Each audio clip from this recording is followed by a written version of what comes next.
मुझे ये लग रहा था शायद आप लोगों को इंसाफ मिल रहा है। कुछ भी नहीं मिल रहा मैम। मतलब मुझे ऐसा लगा कि क्योंकि पहले पुलिस ने सुनी नहीं आप लोगों की, मैम आप वो लोग कोर्ट गए। आज भी नहीं सुन रहे मैम।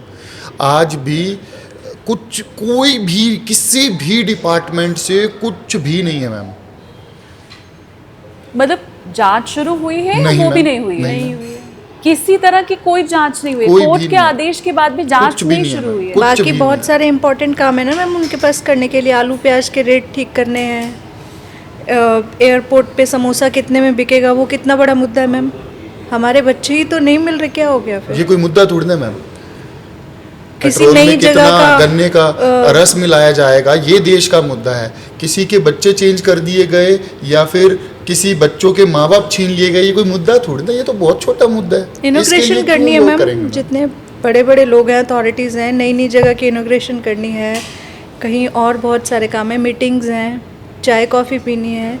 एक नॉर्मल आम पब्लिक, एक आम पेरेंट्स जो हैं वो घूम रहे हैं, जिन्होंने इतना बिलीव करके, जिन्हें आज तक लगता था कि वो एक ऐसी कंट्री में जी रहे हैं कि सिस्टम, लोग कहते हैं सिस्टम ख़राब है, आपको एक्चुअल में तब पता लगता है। बैठ के बात करना वाकई में बहुत आसान है।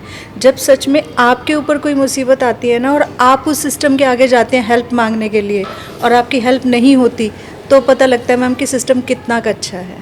क्या आप टेक ऑफ विद एसकेटी देख रहे हैं? मैं आपके साथ शालिनी कपूर तिवारी। मेरी ये दरखास्त है आप लोगों से कि बहुत ध्यान से आज के इस पॉडकास्ट को देखिएगा। आप माता पिता अगर हैं तो महसूस कर पाएंगे। आईवीएफ टेक्निक का आप सहारा अगर लेने वाले हैं तो हो सकता है आप डर जाएंगे, लेकिन इन सब के इतर इस पॉडकास्ट को देख के सिर्फ छोड़ नहीं देना है। आप पहले मीनू जी को और राहुल जी को सुन चुके हैं कि बस बातें हो रही हैं, कोई कार्रवाई अभी तक नहीं हुई है। आईवीएफ टेक्निक, जिसे मॉडर्न मेडिकल साइंस का वरदान कहा जाता है, वही वरदान कैसे दिल्ली के एक कपल के लिए, गुड़गांव के एक कपल के लिए अभिशाप बन गया है, ये पॉडकास्ट में आपको मालूम चलेगा। और आपको ये मालूम चलेगा कि जब गलत किसी के साथ होता है तो न पुलिस उसकी होती है, न सरकार उसका होता है, न प्रशासन उसका होता है। और आप इस वीडियो को अगर कहीं तक पहुंचा पाए या मदद कर पाए तो मेरे साइड से मैं ओपनिंग में कह रही हूं कि प्लीज जो हो सकता है वो जरूर अपनी तरफ से आप कीजिएगा। मैं क्योंकि आपकी कहानी क्या है, हम अभी एक फॉर्मल शुरुआत कर रहे हैं, तो वो मैं जरूर समझना चाहती हूँ। आप जब हॉस्पिटल पहुंची तो क्या इस तरह के कोई वायदे या कोई बातें कही गई थी, या कहा गया था कि मतलब आपके सामने ट्रांसपेरेंसी के साथ बात रखी गई थी कि बेबी आपका होगा, नहीं होगा? क्या बताया हॉस्पिटल ने? और प्लीज मैं तो चाहती हूँ खुल के बात हो। आप किसी का नाम ले सकते हैं, आपको हॉस्पिटल का नाम लेना है, कुछ छुपाने की जरूरत नहीं है, आप जितना बताना चाहें। मेरी गायनो है डॉक्टर रितु गर्ग, उन्होंने हमें कन्विंस किया था कि हम एससीआई हॉस्पिटल में जाएं। उनके कन्विंस करने पे, उनके कहने पे हम लोग एससीआई हॉस्पिटल गए। उससे पहले हम ये हॉस्पिटल को जानते नहीं थे। उन्होंने अपनी फ्रेंड है डॉक्टर मनप्रीत कौर, उनसे फ़ोन पे बात की, हमारी बात करवाई, और उसके बाद हम लोग 9 जनवरी को 2025 में हम लोग गए, एससीआई हॉस्पिटल गए, जो कि ग्रेटर कैलाश में है। वहाँ पे हमारी मीटिंग करवाई गई डॉक्टर शिवानी के साथ, शिवानी सचदेव गौर। उन्होंने ही मेरा सारा प्रोसीजर जो है वो उन्होंने ही किया है पर्सनली, मतलब डे 1 से लेके टिल जब तक मेरा डिलीवरी करा है और जब तक मैं उस हॉस्पिटल में गई हूँ, सारा ट्रीटमेंट, सारी प्रिस्क्रिप्शंस, सब कुछ डॉक्टर शिवानी ने ही किया है मेरा।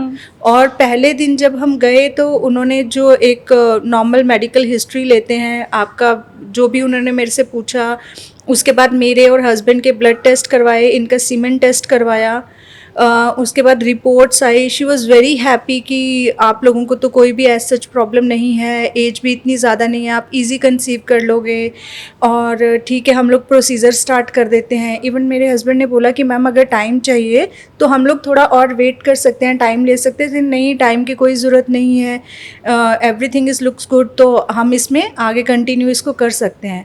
यहाँ पे मैं एक चीज़ कहना चाहूँगी कि जब भी आप किसी भी ट्रीटमेंट के लिए जा रहे हैं, हम तो आईवीएफ के लिए गए थे, आपको ना उसके बाद का प्रोसीजर नहीं बताया जाता है मैम।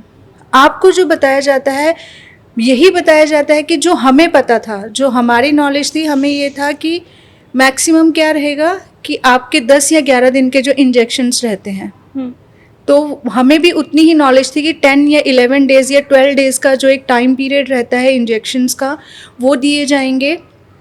उसके बाद नॉर्मली आपका एग कलेक्ट किया जाएगा, हस्बैंड का सीमन होगा, उसके बाद एम्ब्रियोज होते हैं और ट्रांसफ़र कर दिए जाते हैं as per hour knowledge.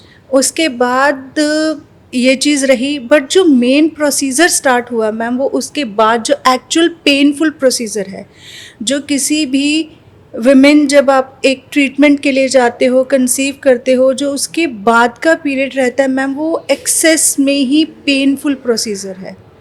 Every day once you conceive, every day आपको एक दिन 2, एक दिन 3 और एक दिन 4 इंजेक्शन लगते हैं। और IVF टेक्निक? हाँ जी मैम, IVF में हमें भी नहीं पता था मैम, ये कोई नहीं बताता, ये कोई नहीं बताता, क्योंकि हर रोज हर रोज हर every day। रोज मैम 4 months, और वो भी स्पेसिफिकली थाई का एक पार्ट होता है जहाँ पे आपका जो मसल है वो स्ट्रॉन्ग, या जहाँ पे वो पार्ट रहता है स्पेसिफिकली उस पार्ट पे ही इंजेक्शन लगाया जाता है। और एक टाइम ऐसा आ जाता है कि जब सिस्टर आती है, वो कहती है कि मैम मेरे आने से पहले ना आइसिंग करके रखना, सो दैट मुझे स्पेस मिले इंजेक्शन लगाने के लिए।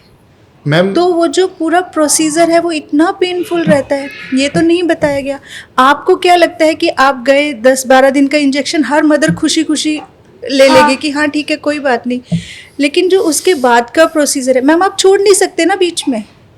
आपके एग कलेक्ट हो गए, हस्बैंड का सीमेन कलेक्ट हो गया, एम्ब्रियोज बन गए, वो ट्रांसफ़र हो गए, उसके बाद आप कैसे ट्रीटमेंट को बीच में छोड़ देंगे? You don't have option.